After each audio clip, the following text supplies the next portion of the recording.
Listen up, hockey fans. You're in the right place. A no-hold-barred debate between two hockey fans. Stay up to date on current issues in the NHL, even the controversial ones. Welcome to The Debate Hockey Podcast with your host, Brad Burud.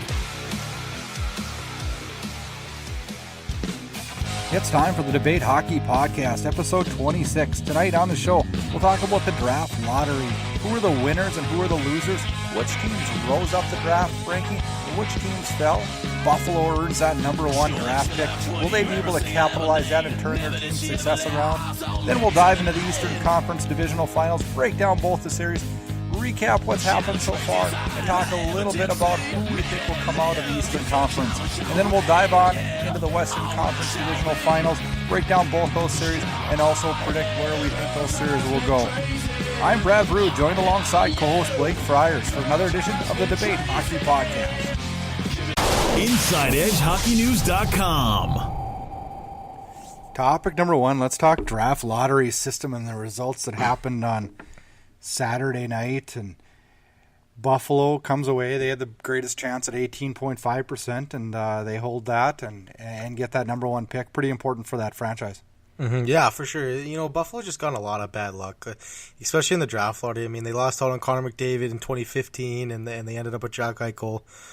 You know, it's good to see teams that are struggling right now, especially a franchise like Buffalo. Carolina, also a dying franchise. They move up from 11 to 2. Which is the biggest talk of the draft lottery. Yeah, it makes sense. It's I like the draft lottery. You know, all the suspense. You know, is my team going to move up? Are they going to move down? You know, stuff like that. So, yeah, it's pretty cool. The system itself, I mean, it comes under a lot of scrutiny. I don't like the way they present it, and I've complained about that. But as far as the system, with the cards.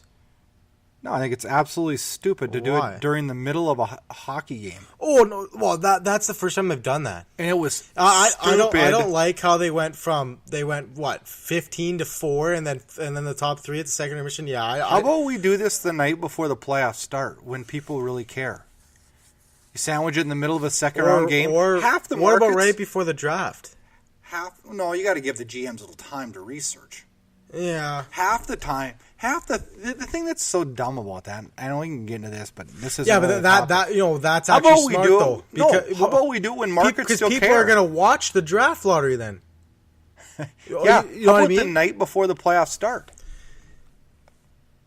I don't think because you know what? I don't think many people will watch it. Do you know how many people watched the other night? Lots. Hardly any. Who? What do you mean? The average? You think the average fan in Dallas tuned it in? No, but you think they just? If they're did they care? They're watching the game, baby. But I'm just saying, like, you want to get your most viewers, like, you probably should put it on and not sandwich it in the middle of a period break when you don't even know what time it's going to be at. Yeah. I don't know. Well, that's not really what the topic is here, but yeah. Okay, you know, Carolina moves up. They had a 3% chance of getting the first. They move all the way up to second. That's a huge jump and something we don't usually see. It seems like every year we have one team jump up a little bit. Or last year was two teams. Yeah, Winnipeg and no, it was Philly and Dallas. Or Philly and Dallas last year. Winnipeg the year before. Yeah. You know, it's fun to have that chance. I think it is good. I don't want to see tanking in the National Hockey League, and I still. Well, the draft lottery gets rid of tanking. At least they percentage it out pretty darn good. Yeah, well, like when Edmonton had a 25% chance to win the lottery, that was ridiculous. Like, yeah, they won it every year. Like now it's about 12% for the first, 18.5 for the first, 13.5, 11.5. I mean, it's pretty even. It's much more balanced out, and I think it's an exciting way to do it versus just saying last place is your first pick. But yeah. I guess the most important thing of this. Well, would you mind if they did that though? They used to do that. Yeah, do you think they'd ever go back? Not now, because I mean, because you know what I mean. They could really make this.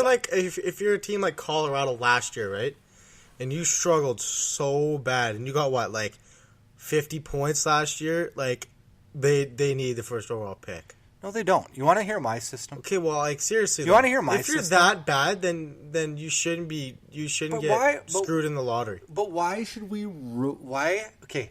Yeah, I get you shouldn't reward teams that are bad. I get that. We shouldn't. If they don't want to be in the lottery, make the playoffs. I understand that. No. Hear me out here. Here's my thoughts on this. Why are we making the worst team the team that gets the best player? How about... Okay, so... But just hear me out. Listen to me. How about the first team that fails to make the playoffs? The Florida Panthers were the closest. The Blues were second. Dallas, Calgary. They get the best odds? I think the odds should go flip-flop because what happens then... Just listen. What happens then is that player can push that team into the playoffs. Okay?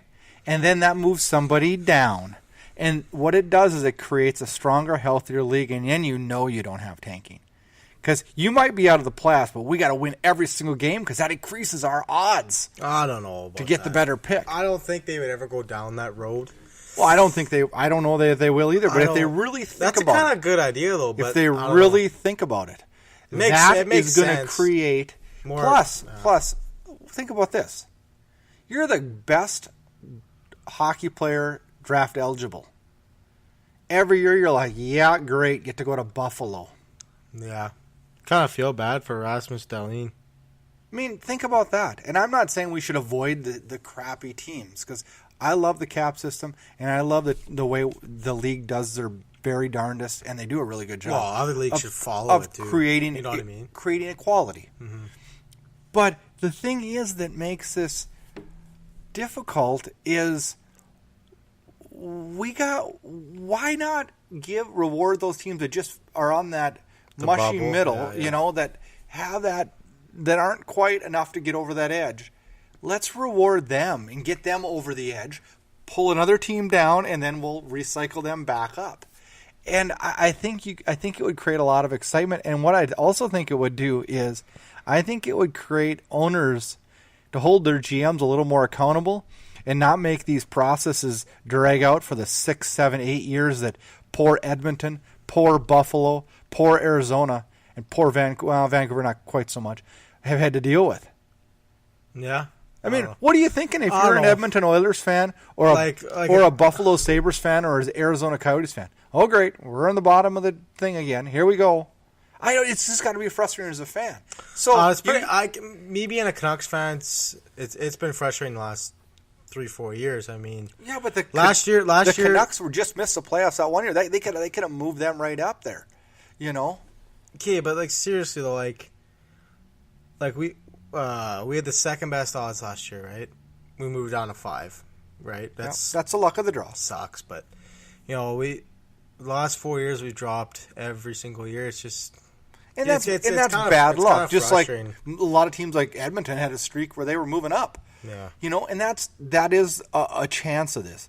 But what I'm doing is I think the theory is to try to keep more equality. I don't know that adding one guy to Buffalo next year is going to fix this. Oh, team. No. For sure it's not. But that's a franchise defenseman, though, they're getting. It's yet to be determined. I would agree. He's a high probability. He's probably going to be the next Erik Karlsson. Well, a high probability. Have but you seen his highlights? But you know he's what? He's in the SHL, but still. But you know what, though?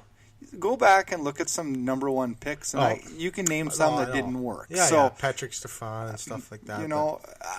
Yakupov was up high. The list goes on and on. Mm-hmm. But I agree. He's probably one of the higher end. He might get Buffalo.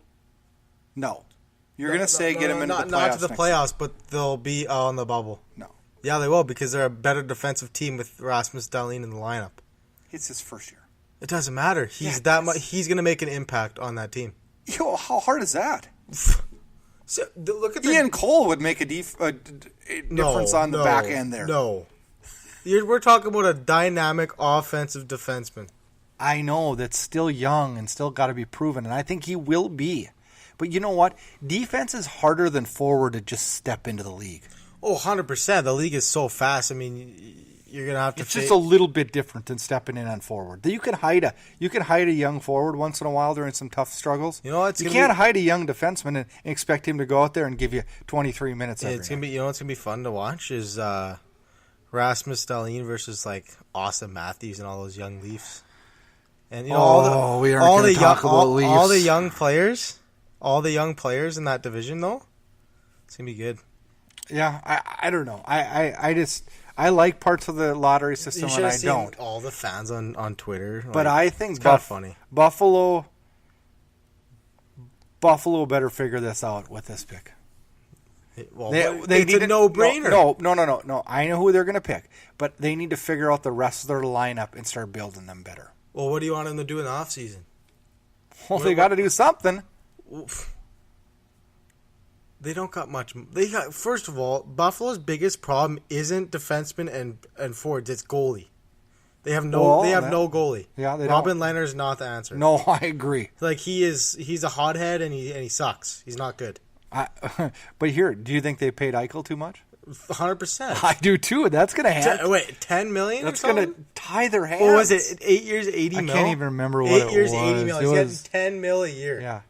That's ridiculous. I don't know. I worry about this, and I hope this helps them. But but like when you compare like to Eichel's contract to McDavid's, it's $2 million difference. You know, he's not even within $5 million of a player.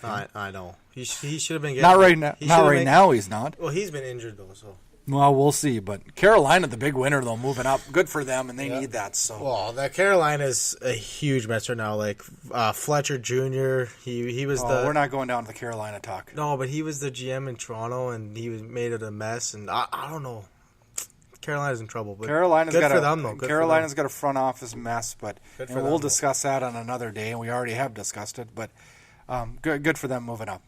Inside Edge Hockey News, lighting the lamp and raising the cup. Topic number 2 in the debate tonight, we're talking Eastern Conference Divisional Finals. It's kind of rolled through the series. Talk about some scoring, talk about trends, who we think is going to win this series, and key players, goaltending, all those good things. But Tampa Bay, Boston, 1-2. Boston leads that series 1-0. Is that game on tonight? It is on tonight as we're recording. Mm-hmm. I don't know. Boston absolutely blew them out 6-2 in the first game. But again, they're a one-line team. No, I don't. Who scored? Jake DeBrusk leads their team in goals. Okay, but four of the goals out of the 6 are from that first line. That's a problem. It's not a problem. They scored 6. No. They scored 6 goals. That's a problem. You get to face good. You face a good team in Tampa Bay. They had 2 goals from not their top line. Okay, that's a lot. That's a lot. Because usually 4 goals in a playoff game wins you the game. I get that, but right now they're a one-line team. I don't care. They're winning. But that's not going to last long. Tampa Bay's. I don't know. They rolled Toronto. Okay, they didn't roll Toronto. Well, Toronto's at home. Toronto wasn't and Boston's not. Toronto wasn't even supposed to win the series. Boston was supposed to roll right over them. Yeah, okay. They were underdogs, and they took them to 7. So, how do you figure that Boston's not? I mean, Tampa Bay is going to give them a good fight. Tampa Bay is going to roll Boston. You wait till Stamkos and Kucherov they didn't do anything in game 1. I thought you said they were a one-line team. Who? Tampa Bay. No. When did I say that? Well, I never said that. Kucherov leads it with 10 points. Yeah. He's got 5 goals. Yeah. That's 5 goals in what? 6 games? 5 games? 6 games now? 6 games. 7 games now. Yeah, including tonight. I don't know. We'll see. But seriously, though, I like Tampa Bay. Vasilevsky's really good, and they're a quality team. Tampa Bay's defense, Tampa Bay's goaltending is way better than Boston's. 100%. Tampa Bay's. I would agree. I would agree. I just think that Boston's gonna play real physical against Tampa Bay. Do you really think Jake DeBrusk can keep this up? No, I don't. I don't think they need Jake DeBrusk to keep it up. They got Pasternak. 17 points. Pasternak, Bergeron, and Marchand. That's all they have right now. But they keep finding a way. Yeah, and when they get shut down, they're going to be screwed. Who's going to shut them down? Hedman, McDonough, all those defensemen. Girardi. Who else they got in that D-corps? I did not see them. Sergachev. I did not see them do well in game 1. Oh, game 1? No, it's only game 1. It's a best of 7. I know, and we'll see. It's going to be an interesting series. I got Tampa Bay in 6. I got Boston in 7, but It's going to be a good series. Two good We'll teams. see. Two That's good teams. That's going to be an interesting one, I think. I don't know. One of the more interesting ones down the stretch, even though Game 1 was pretty lopsided. Mm-hmm. Let's move on to next. Let's talk Pittsburgh, Washington. That series tied 1-1, and been a pretty weird back and forth series. Washington gets up in Game 1 and then loses the lead to 2-0 Pittsburgh. both games. I know, and they held on in Game 2. But seriously though, that puck was crossed the line clearly. Like the NHL is becoming such a joke. I hate to say it, like Hope's whole pad is in the net. And they zoomed in the puck. You can see White right there across the line, and they still the refs still can't get it right on review. I don't get it. But the fact of the matter is, they they still lost 4-1. Okay, but if that goes into 3-2 game with 14 minutes to go in the third, oh, I know, completely different hockey game. I couldn't agree with you more. But still, I couldn't agree with you more. That is are you? Say that's game 7 in the Cup Finals. You're going to call that no goal? They did. Are you serious? They did. When? 2000 Calgary, Tampa Bay. But there was no review. Where is there back then? Yeah, there was review. Oh, and they just dropped the puck. I don't know. It has happened. But still. It's happened. That can't happen, though. It does. It happens. Can't. It's happened more than once. So in a big game like that? Yeah. It happened in Game 6 of Calgary, Tampa Bay. Calgary ended up losing that. I know. That's the only it also game, happened. It also happened in Game 4 of 3 years ago when Calgary played Anaheim in the second round. When the year they beat Vancouver in round 1, they played Anaheim in round 2. Yeah. Puck clearly crossed the net, and they did not count it when it was stuck in a pad just like that. Yeah. It happens. It happens. But I think. They got a new system now. It's going to work. No, good. That's on goalie interference. Okay, but it still goes up to Toronto, correct? That one does. Yeah, they still can't get it right. No, it doesn't make sense. But there's two sides. Just get rid of review. I couldn't agree more. Just get rid of it. But so inconsistent. This series is going to be an interesting series, and I think that I don't know Washington. I think this one goes 7, and I don't know why. I picked Pittsburgh originally, but now my gut's starting to say that finally Ovechkin may get over this. He just might. Well, why? Because he scored 4 Malkin's goals out. his first 2 games. Does no. I'm not talking about just Ovechkin. I'm saying that this team may find a way. Without Malkin, Pittsburgh's a different team. No, Malkin will be back for Game 3, I think. That's him and Hagelin both. Yet to be determined. We'll see. It's yet to be determined. And I think Holtby's been better in net than Murray. How many goals did they score last game? 4? 3 of the 4 glove side. The first 2 in Game 1 glove side. Most of the goals in Game 1 glove side. Matt Murray is garbage glove side. If I'm Barry Trotz, I'm telling the boys, hey, shoot glove side every shot. This guy is not good at glove side. Like he got beat 5 goals in the first 2 games glove side. They're exposing him like it's Matt Murray. It usually comes down to goaltending. Everyone said that he was so good. Look who's in front of him. You can literally put always said any that they would regret the Fleury deal. Yeah, I always said that. Look what Fleury's doing now. So there you go. You could having a guy like Fleury and a team like a Crosby led and Malkin led Penguins team in front of you can make any goalie look good. Oh yeah, but this series is going to be back and forth. Pittsburgh is. I don't know. Do you think Holtby can keep it up though? Because, I don't know. I don't know. Like he's battling Murray. He's had his playoff. He's struggle. battling Murray. Yeah. I mean, he's had his playoff struggle. This is probably not going to be a low scoring series. No. Let's face facts, and no. It might be just a matter of who outguns who, but yeah. I think it'll be interesting. I think it'll be fun. Yeah. Series because I do think that Washington's going to give Pittsburgh a little bit more of a run than we're used to. Did you watch Game 1? Yeah. Did you kind of think that Pittsburgh was already in Washington's head? I think until the 2-2. Oh, here we go again. We're gonna lose to Pittsburgh. You know what I mean? Like that, it kind of creeped into their mind there in the third period, and they sat back and they played on their heels the whole third period, and Pittsburgh just pounced on every loose puck. You want to talk playoff? Let's talk playoff probabilities in the Eastern Conference quick. Mm-hmm. Let's talk about both series. Yeah. As it stands right now, according to the Athletic playoff probabilities chart, which I give them a lot of credit. They got Pittsburgh at a 57% chance of moving past second round. Washington at a 43%. They've got Tampa at a 30% chance, and Boston at a 70% chance. Whoever did that's out to lunch. You're giving Tampa a 30% chance? Well, they got to come back a game now, so that makes a difference. Oh, but that much of a difference? I mean, I don't know about that. We'll see. Eastern Conference has been okay. I think round 2's been better in the Eastern Conference, but I still lean into the Western Conference. I don't know. I think we'll talk about the West in a little bit, but I'm leaning West, and we'll talk. I'm kind of a Western Conference biased guy though, because my team's in the West, and I grew up watching all these teams, But I don't know. It's tough to say. I don't know. So far, round 2's been better in the East than round 1, so that's exciting to see. InsideEdgeHockeyNews.com. NHL news for NHL fans. Topic number 3 in the debate. Let's shift on over to the Western Conference Divisional Finals and break down and talk about those two series. And let's start with the Vegas-San Jose series, which is deadlocked at 1 apiece in some really, really entertaining first-round games, I thought. And Game 1...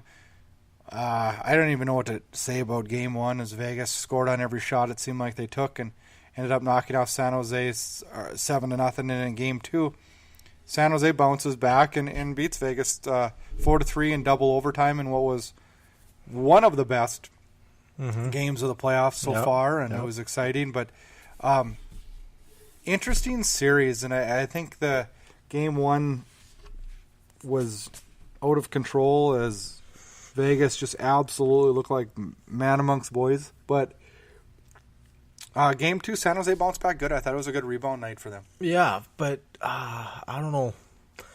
I really didn't like San Jose's game yesterday, though. I watched most of it. Vegas outshot Vegas outshot San Jose. And Martin Jones had an unbelievable game, and he needed to. He let in like 4 goals in the first 7 shots, and in the first game, and like you mentioned, Vegas just seemed like they scored 3 goals in 90 seconds. It was like unbelievable. But you got to give credit to Brett Burns. He really stepped up to the plate when the Sharks needed him most, and he had a big goal there to tie it up. But Did you watch that game? Mm-hmm. What did you think of the goalie interference in overtime? I actually thought that one was interference. You see, he got his arm and stick. Okay, but Jones is out of the crease. Well, it wasn't. But I stopped it. He's not out of the crease. Okay, but okay, I get your sticks out here, but he don't you think that Marchessault kind of got pushed in by Dylan? A little bit, but Marchessault made no attempt at stepping to the side whatsoever. But when you're in a tight situation like that, it's kind of hard to get out of the way, no? Well, I don't think he thinks that his shot's going to go in either. So I don't think he's thinking, I got to get out of the way because his shot's going to go in. Right? I mean, it's a bang-bang play. Yeah. But he does hit his arm, and Jones's feet were still in the crease. So I was good with that call. I was. I think Vegas will bounce back tonight. But Jones kind of flopped. He flung himself in the air and kind of I don't think so. But I didn't think that one was that bad. I thought that one was pretty cut and dried. I really did. I could have cared less who won that game. Honestly, I think if that's a third period, they call that a goal. I think because it's overtime and it was too close to call. I think they just waved it off. I don't know. You know what I mean? If that's second, third period, I think they probably call that a goal because it's not. You're telling me Jones couldn't have stuck out his stick to stop that? That shot was so weak. You're telling me he couldn't reach his stick out and stop? He didn't make any attempt to make the save. I disagree completely on that one. What do you mean? All Jones literally had to do is extend his stick and cover the puck, and he didn't do anything. He barely got. I don't know. I thought that one was a good one. I'm a goalie, and I didn't think that was goal interference. Well, the big goalie we should be talking about is Marc-Andre Fleury, who's sitting at a .967 save percentage. And rare night off for him, eh? He's just continues. Even in a loss the other night, I thought he was very, very good. I think he was very, very good. But, shifting gears to the other series going on in the Western Conference, and that's the Winnipeg Jets and Nashville Predators. And we hype this, and we hype this, and we hype this before this started, and it's been nothing but short of spectacular as it's tied 1-1, where Game 1 went to Winnipeg 4-1, and then last night Nashville bounced back and beat Winnipeg 5-4 in double overtime, but not without Winnipeg scoring in the dying minutes of that game to put it into overtime. And I thought from top to bottom that was the best game of the playoffs. Yeah, it's that in the Vegas LA double overtime game. They're definitely up there. But last night's game had everything. It was physical. It was mean. It was gritty. It was First game wasn't physical though. I didn't think it was physical, but they really vamped it up the second. Did you see Big Buff? He grabbed those two guys and just grabbed them by the ears there. This team, there's a lot of hatred, and the thing I think has been interesting with this one is I think both goalies have been good. I don't think either one's been great. Good. Pekka Rinne has not been that good. Did you see the two goals he let in yesterday? He looks lost. The puck goes off the backboards. He looks to his right. The puck's to his left. Pekka Rinne is going to be just fine. You think so? I think he's going to win the Vezina this year. I think he is one of the best goalies and most underrated goalies that there is. But he has that knack of not getting it done. Besides when's he really had the opportunity to get it done? When has he had a team to get it done? Like, seriously, when has he been gifted a team up until last year to really get it done? And last year he took him to the Cup Finals. Okay, but their team was good. Yes, he had his bad games. Let me ask you this one: name one goalie in the history of hockey that's had a crummy team, and that goalie rode him to the Cup. None. 2006. Oh my gosh, are you kidding me? Cam Ward? Carolina wasn't that good. They still were scoring goals, and they had to play Edmonton. Okay, they made their way through the playoffs. I know.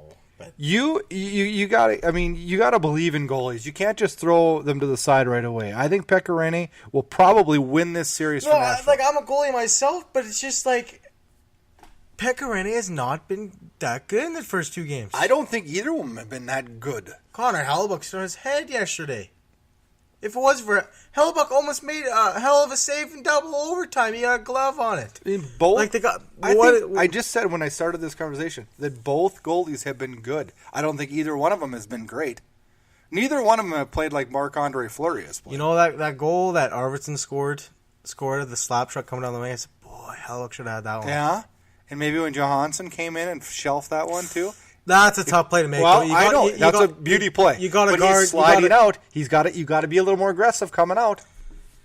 I didn't think he had to be that aggressive. Yeah, you want to come out and cover some of the net, but that was a nice shot though. It was a beauty shot, right under the ball. And how about give him credit? Like the guy gets $8 million a year, and everybody's ripping on him because he doesn't produce in the regular season. But boy, when the playoffs come out, Johansson. I think they would have won the cup last year if Johansson didn't get hurt. Well, I mean, it's tough to tell, but boy, and Forsberg's been really good too, and Fiala, he comes in the clutch moments. Yeah, he does. And that's been a really good series, and you look at the probabilities on that one, and as it stands currently, Winnipeg 52%, yeah, 50 and 48, and 48 are 52%, and 48 for Nashville. Yeah, I thought it would have been 50-50. And then over in the other one in the Western Conference, San Jose is 53 and Vegas is 47, and I would probably agree with that. I don't know about that. I'd probably agree with that. I don't know. I mean, that one's... They're going back to the Shark Tank, though. San Jose needed the split.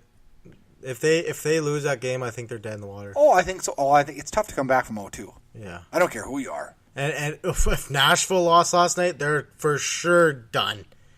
Because you're going back to Winnipeg, one of the loudest rinks besides Nashville. Yeah, but you know what? Home ice isn't quite as what it used to be. Okay, but home ice in Winnipeg, yeah. Home ice in Nashville, yeah. It means a lot. I don't know. I think that series is definitely the best of all four, and I've really, really enjoyed it. Like the best to watch? I do. I like Pittsburgh, Washington. Yeah. Just because the rivalry puts it ahead of that Winnipeg series. Yeah, I just think the Winnipeg series has had it all. It's had physical, it's had goals, it's had everything. So I don't know. The Western Conference is a lot of fun. It's time for 3 questions. All right, it's time for another edition of 3 questions, where I fire off 3 questions at Blake, and sometimes the questions are goofy, sometimes they're controversial, and then sometimes they just want a straight up answer. Tonight, question number 1. Let's get going right away. Lou Lamoriello gone in Toronto. Good or bad for the Leafs? I think it's good. Because Lou Lamoriello is going to stick with the team, and he's going to be in a reduced role. And they got a young guy that's going to step in as GM, and Kyle Dubas. They blocked a couple teams last summer. Colorado was one of them, and I think it's a smart move by Toronto. Question number 2: Are you as sick of PK Subban as much of his teammates and myself are? I like PK Subban. The guy's got to shut his mouth. He has got to shut his mouth, but his teammates have already checked out. They can't stand him. Hear me out, though. You can just watch him on the bench. Hear me out. When that guy scores a goal, the whole place goes nuts. He's a great energy guy. They go nuts when anybody scores in Nashville. Let me tell you. No. I'm just telling you. I like PK Subban is the guy that everybody needs in their team. Maybe as a fan, but not as a teammate. What is he? Have you watched him? What has he done? I haven't heard anything in the media about PK Subban. There's been multiple things. The guy will not shut up. He just will not shut up. He backs it up with his play. And you know what? Kind of. You want to know another thing that is a disgrace? He dives. Dives? He's a diver. He embellishes stuff like nobody else. Did you see that? Yeah, but he got slashed in the back of the legs by the Oh my goodness gracious! That was kind of. Is he a soccer player? No. I know that was an embellishment, but that would have hurt. Oh, is he okay? No, but he got too. Wasn't a puck to the face. Give me a break. No, but he's a damn diver, and he's a loudmouth pile. He's in Pekarine's face last night, and Pekarine just totally blew him off. If I was Pekka, I would have slashed him in the balls. It's ridiculous. I don't know. That's why I got run out of Montreal, because he can't shut his mouth. Yeah. I don't know. All right, there I'm done venting. Question number 3. Does anyone care about the World Championships? No. No, I don't. So why are we doing this? Why do we do this? I think it's dumb because players get injured. Yes. All the time. So why do we? If the IIHF doesn't help the NHL for the Olympics, why they let them go to the World Championships? I don't know that answer. Why are these players allowed to go play in the World Championships, but they're not allowed to go to the Olympics? Well, because the season's going on. See, I get that, but I agree. You know what I mean, if I was the owner, I'd say no. We're not letting him go. Yeah. Screw that. I got a $10 million guy. Yeah. We're going to send him over to wherever it's played. What happened to nobody even cares. Nobody even watches. Yeah. Freddie Anderson got hurt in the World Championships last year too. There's all kinds of guys in years past that have got hurt. Yeah. I don't know. I think the World Championships are stupid, and it's time for them to go. InsideEdgeHockeyNews.com. Your inside source for interviews with players and members of the hockey world. InsideEdgeHockeyNews.com. Thanks for listening to the Debate Hockey Podcast. Check out InsideEdgeHockeyNews.com for all your hockey news. Follow us on all forms of social media and download the debate on your favorite podcatcher. Check us out on Spreaker, SoundCloud, iTunes, iHeart, and YouTube. Thanks for tuning in and enjoy this week's Stanley Cup playoff action. Inside Edge Hockey News on social media: Facebook, Twitter, Instagram, and Google+. Get connected. Thanks so much for listening to this episode of the Debate Hockey Podcast with your host, Brad Burud. For more great content and to stay up to date, visit InsideEdgeHockeyNews.com and on Twitter at InsideEdgeHOCKE and Facebook at Inside Edge Hockey News. We'll catch you next time. This has been a production of Inside Edge Hockey News Radio, copyrighted and distributed by the Inside Edge Hockey Media Group.